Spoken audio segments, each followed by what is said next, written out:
नमस्कार, स्वागत है आप सभी का BIV स्टूडियो इंफोटेनमेंट कार्यक्रम में। मैं हूं आप सभी का दोस्त आनंद, जहां हर ध्वनि में छुपा है संस्कृति का स्वर और हर लफ्ज में बसी है भारत की चेतना। यहां हर प्रस्तुति यहां होती है कुछ नई, कुछ खास, एकदम दमदार। यहां कहानियां सिर्फ सुनाई नहीं जाती, महसूस की जाती है। यहां कविता सिर्फ कागज पर नहीं गूंजती, बल्कि दिलों में धड़कती है। यहां हर विचार, हर रचना, हर अभिव्यक्ति बनती है एक नया प्रकाश। बाल मन की कल्पनाएं हो या जीवन की सच्चाइयां, प्रेम की कोमलता हो या सत्य की कठोरता, इतिहास से वर्तमान तक का पूरा सफर कलम के सौदागरों के साथ। और जानेंगे देश दुनिया के उन खास लेखकों की रचना को जिन्होंने बदल दी मनोरंजन की दुनिया की तस्वीर। तो चलिए खोलते हैं मनोरंजन का पिटारा और सुनते हैं कुछ खास। तो आइए साहित्य और मनोरंजन की इस अद्भुत यात्रा में हमारे साथ चलिए, सिर्फ और सिर्फ BIV studio infotainment YouTube channel पर। तो आज हम लाए हैं आपके लिए लेखक मुंशी प्रेमचंद द्वारा लिखित कहानी धिक्कार। तो सबसे पहले सुनेंगे कहानी का सारांश और फिर होगा कहानी का विस्तार। तो आइए सुनते हैं लेखक मुंशी प्रेमचंद द्वारा लिखित कहानी धिक्कार का सारांश। कहानी धिक्कार, लेखक मुंशी प्रेमचंद। प्रस्तुत है कहानी का सारांश। यूनान और ईरान के बीच युद्ध चल रहा था, जिसमें यूनान लगातार हार रहा था। देवी से पूछने पर पता चला कि देश में एक देशद्रोही है जो विलास में डूबा हुआ है।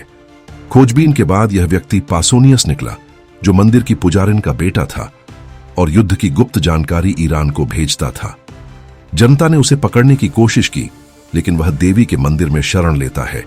मंदिर में हत्या पाप मानी जाती थी, इसलिए उसे वहां कैद कर दिया गया। ठंड और भूख से तड़पकर पासोनियस पछताता है और अपना अपराध स्वीकार करता है।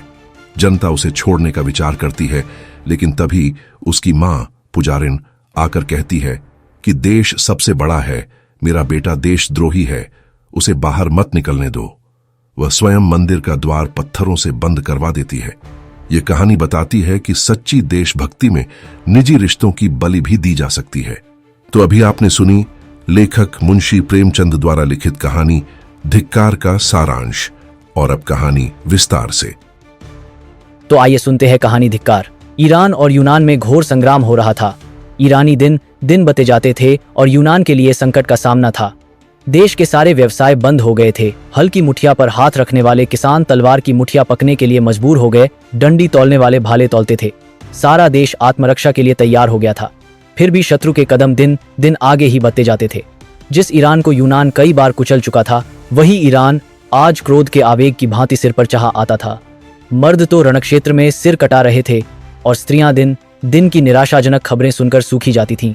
क्योंकि लाज की रक्षा होगी, प्राण का भय न था, संपत्ति का भय न था, भय था मर्यादा का। विजेता गर्व से मतवाले होकर यूनानी ललनाओं को घूरेंगे, उनके कोमल अंगों को स्पर्श करेंगे, उनको कैद कर ले जाएंगे। उस विपत्ति की कल्पना ही से इन लोगों के रोएं खबे हो जाते थे। आखिर जब हालत बहुत नाजुक हो गई तो कितने ही स्त्री पुरुष मिलकर डेल्फी मंदिर में गए और प्रश्न किया, देवी, हमारे ऊपर देवताओं की यह वक्र दृष्टि क्यों है? हमसे ऐसा कौन सा अपराध हुआ है? क्या हमने नियमों का पालन नहीं किया, कुर्बानियां नहीं की, व्रत नहीं रखे? फिर देवताओं ने क्या हमारे सिरों से अपनी रक्षा का हाथ उठा लिया? पुजारिन ने कहा, देवताओं की असीम कृपा भी देश को द्रोही के हाथ से नहीं बचा सकती। इस देश में अवश्य कोई द्रोही है। जब तक उसका वध न किया जाएगा, देश के सिर से यह संकट न टलेगा। देवी, वह द्रोही कौन है? जिस घर से रात को गाने की ध्वनि आती हो, जिस घर से दिन को सुगंध की लपटें आती हों, जिस पुरुष की आंखों में मद की लाली झलकती हो, वही देश का द्रोही है।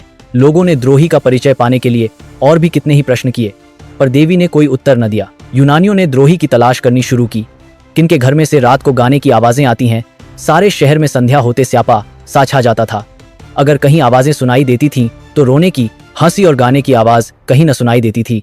दिन को सुगंध की लपटें किस घर से आती हैं? लोग जिधर जाते थे उधर से दुर्गंध आती थी।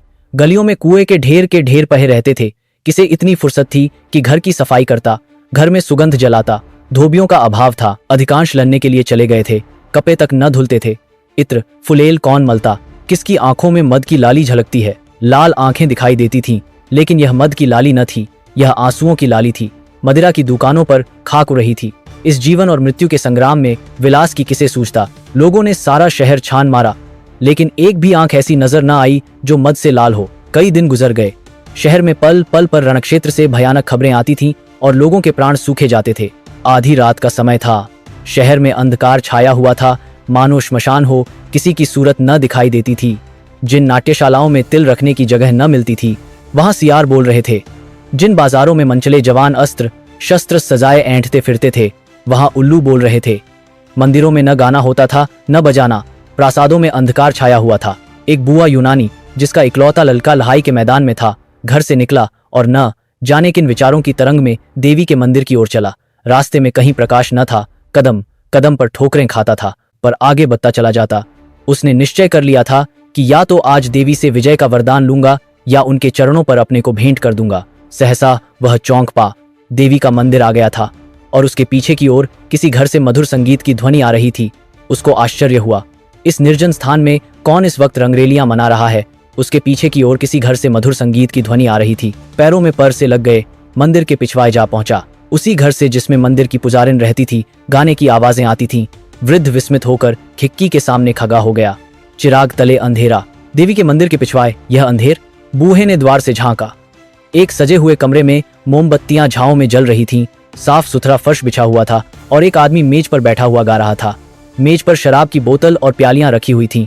दो गुलाम मेज के सामने हाथ में भोजन के थाल लिए खड़े थे, जिनमें से मनोहर सुगंध की लपटें आ रही थीं। बूहे यूनानी ने चिल्लाकर कहा, यही देशद्रोही है, यही देशद्रोही है। मंदिर की दीवारों ने दोहराया, द्रोही है। बगीचे की तरफ से आवाज आई, द्रोही है। मंदिर की पुजारिन ने घर में से सिर निकालकर कहा, हाँ, द्रोही है। यह देशद्रोही उसी पुजारिन का बेटा पासोनियस था। देश में रक्षा के जो उपाय सोचे जाते, शत्रुओं का दमन करने के लिए जो निश्चय किए जाते, उनकी सूचना वह ईरानियों को दे दिया करता था। सेनाओं की प्रत्येक गति की खबर ईरानियों को मिल जाती थी और उन प्रयत्नों को विफल बनाने के लिए वे पहले से तैयार हो जाते थे। यही कारण था कि यूनानियों को जान लग देने पर भी विजय न होती थी। इसी कपट से कमाए हुए धन से वह भोग विलास करता था। उस समय जबकि देश में घोर संकट पघा हुआ था, उसने अपने स्वदेश को अपनी वासनाओं के लिए बेच दिया था। अपने विलास के सिवा उसे और किसी बात की चिंता न थी। कोई मरे या जिए, देश रहे या जाए, उसकी बला से। केवल अपने कुटिल स्वार्थ के लिए देश की गर्दन में गुलामी की बेइयां डलवाने पर तैयार था। पुजारिन अपने बेटे के दुराचरण से अनभिज्ञ थी। वह अपनी अंधेरी कोठरी से बहुत कम निकलती, वहीं बैठी जब तब किया करती थी। परलोक चिंतन में उसे इहलोक की खबर न थी। मनेंद्रियों ने बाहर की चेतना को शून्य सा कर दिया था। वह इस समय भी कोठरी के द्वार बंद किए देवी से अपने देश के कल्याण के लिए वंदना कर रही थी कि सहसा उसके कानों में आवाज आई, यही द्रोही है, यही द्रोही है। उसने तुरंत द्वार खोलकर बाहर की ओर झांका। पासोनियस के कमरे से प्रकाश की रेखाएं निकल रही थीं और उन्हीं रेखाओं पर संगीत की लहरें नाच रही थीं। उसके पैर तले से जमीन सी निकल गई। कलेजा धक से हो गया। ईश्वर, क्या मेरा बेटा देशद्रोही है? आप किसी अंतः प्रेरणा से पराभूत होकर वह चिल्ला उठी, हाँ, यहाँ देशद्रोही है। यूनानी स्त्री पुरुष झुंड के झुंडों पे और पासोनियस के द्वार पर खबे होकर चिल्लाने लगे, यही देशद्रोही है। पासोनियस के कमरे की रोशनी ठंडी हो गई। संगीत भी बंद था, लेकिन द्वार पर प्रतिक्षण नगरवासियों का समूह बत्ता जाता था और रह रहकर सहस्रों कंठों से ध्वनि निकलती थी, यही देशद्रोही है। लोगों ने मशालें जलाईं और अपने लाठी डंडे संभालकर मकान में घुस पे। कोई कहता था, सिर उतार लो। कोई कहता था, देवी के चरणों पर बलिदान कर दो। कुछ लोग उसे कोठे से नीचे गिरा देने पर आग्रह कर रहे थे। पासोनियस समझ गया कि अब मुसीबत की घड़ी सिर पर आ गई। तुरंत जीने से उतरकर नीचे की ओर भागा और कहीं शरण की आशा न देखकर देवी के मंदिर में जा घुसा। अब क्या किया जाए? देवी की शरण जाने वाले को अभय दान मिल जाता था। परंपरा से यही प्रथा थी। मंदिर में किसी की हत्या करना महापाप था, लेकिन देशद्रोही को इतने सस्ते कौन छोता? भांति भांति के प्रस्ताव होने लगे। सुअर का हाथ पककर बाहर खींच लो। ऐसे देशद्रोही का वध करने के लिए देवी हमें क्षमा कर देंगी। देवी, आप उसे क्यों नहीं निगल जाती? पत्थरों से मारो, पत्थरों से। आप निकलकर भागेगा। निकलता क्यों नहीं रे कायर? वहां क्या मुंह में कालिख लगाकर बैठा हुआ है? रात भर यही शोर मचता रहा और पासोनियस न निकला। आखिर यह निश्चय हुआ कि मंदिर की छत खोदकर फेंक दी जाए और पासोनियस दोपहर की तेज धूप और रात की काके की सर्दी से आप अक जाए। बस फिर क्या था? आन की आन में लोगों ने मंदिर की छत और कलश ढा दिए। अभागा पासोनियस दिन भर तेज धूप में खा रहा। उसे जोर की प्यास लगी, लेकिन पानी कहाँ? भूख लगी, पर खाना कहाँ? सारी जमीन तवे की भांति जलने लगी, लेकिन छाह कहाँ? इतना कष्ट उसे जीवन भर में न हुआ था। मछली की भांति तपता था और चिल्ला चिल्लाकर लोगों को पुकारता था, मगर वहां कोई उसकी पुकार सुनने वाला न था। बार बार कस्में खाता था कि अब फिर मुझसे ऐसा अपराध न होगा, लेकिन कोई उसके निकट न आता था। बार बार चाहता था कि दीवार से टकराकर प्राण दे दे, लेकिन यह आशा रोक देती थी कि शायद लोगों को मुझ पर दया आ जाए।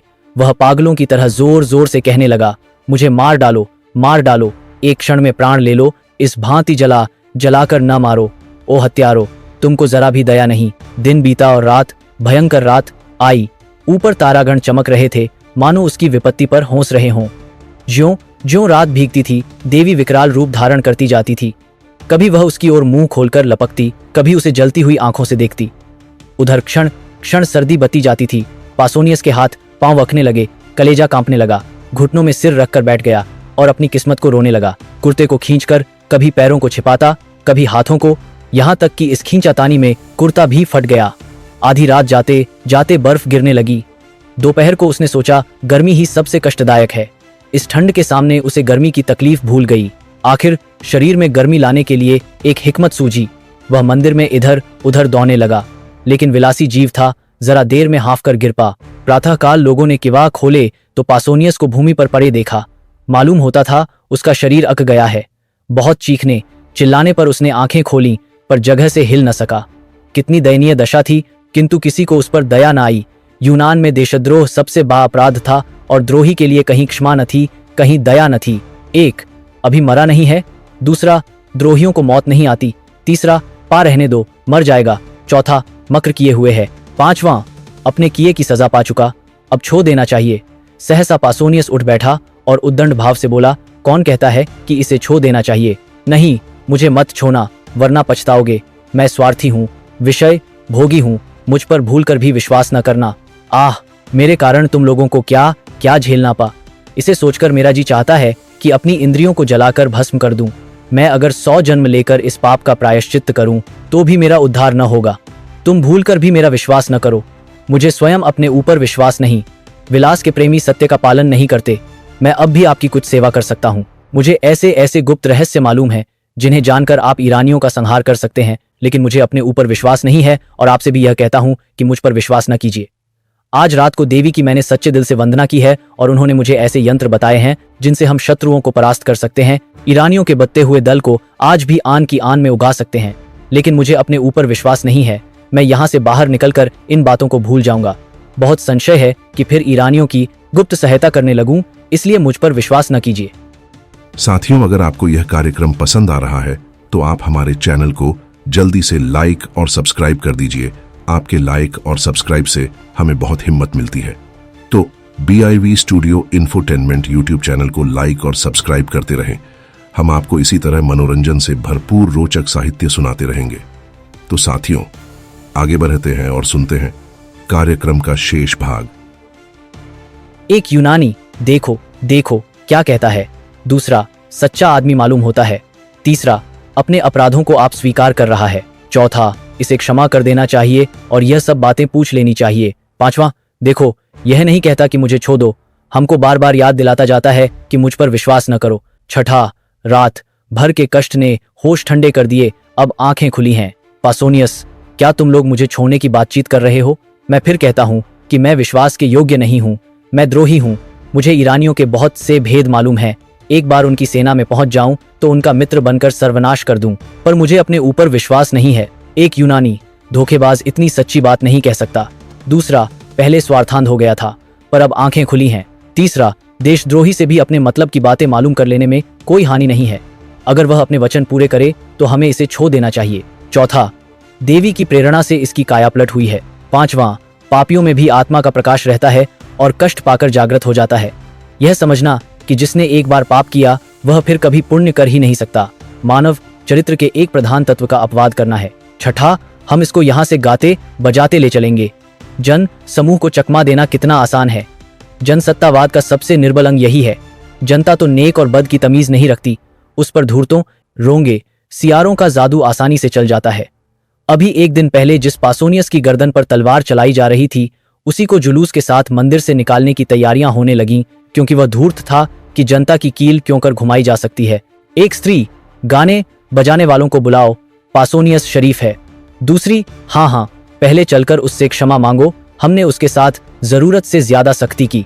पासोनियस, आप लोगों ने पूछा होता तो मैं कल ही सारी बातें आपको बता देता, तब आपको मालूम होता कि मुझे मार डालना उचित है या जीता रखना। कई स्त्री पुरुष, हाय हाय, हमसे बभी भूल हुई, हमारे सच्चे पासोनियस। सहसा एक वृद्धा स्त्री किसी तरफ से दौड़ी हुई आई और मंदिर के सबसे ऊंचे जीने पर खड़ी होकर बोली, तुम लोगों को क्या हो गया है? यूनान के बेटे आज इतने ज्ञान शून्य हो गए हैं कि झूठे और सच्चे में विवेक नहीं कर सकते। तुम पासोनियस पर विश्वास करते हो, जिस पासोनियस ने सैकड़ों स्त्रियों और बालकों को अनाथ कर दिया, सैकड़ों घरों में कोई दिया जलाने वाला न छोड़ा, हमारे देवताओं का, हमारे पुरुषों का घोर अपमान किया, उसकी 2-4 चिकनी चुपी बातों पर तुम इतने फूल उठे। याद रखो, अब की पासोनियस बाहर निकला तो फिर तुम्हारी कुशल नहीं। यूनान पर ईरान का राज्य होगा और यूनानी ललनाएं ईरानियों की कुदृष्टि का शिकार बनेंगी। देवी की आज्ञा है कि पासोनियस फिर बाहर न निकलने पाए। अगर तुम्हें अपना देश प्यारा है, अपने पुरुषों का नाम प्यारा है, अपनी माताओं और बहनों की आबरू प्यारी है, तो मंदिर के द्वार को चुन दो, जिससे देशद्रोही को फिर बाहर निकलने और तुम लोगों को बहकाने का मौका न मिले। यह देखो, पहला पत्थर मैं अपने हाथों से रखती हूँ। लोगों ने विस्मित होकर देखा, यह मंदिर की पुजारिन और पासोनियस की माता थी। दम के दम में पत्थरों के ढेर लग गए और मंदिर का द्वार चुन दिया गया। पासोनियस भीतर दांत पीसता रह गया। वीर माता, तुम्हें धन्य है। ऐसी ही माताओं से देश का मुख उज्ज्वल होता है, जो देश हित के सामने मात्र स्नेह की धूल बराबर परवाह नहीं करती। उनके पुत्र देश के लिए होते हैं, देश पुत्र के लिए नहीं होता। दोस्तों, कैसा लगा आपको हमारा यह मनोरंजन से भरपूर कार्यक्रम? कमेंट करके हमें जरूर बताएं। और हाँ, अगर कोई खास कविता, कहानी, जीवन परिचय, उपन्यास आदि आपको सुनना है तो हमें कमेंट करके बताएं, हम आप तक पहुंचाएंगे आपकी पसंद का मनोरंजन से भरपूर कार्यक्रम, सिर्फ और सिर्फ BIV studio infotainment YouTube channel पर। आप सबके सहयोग के लिए बहुत बहुत आभार। नमस्कार।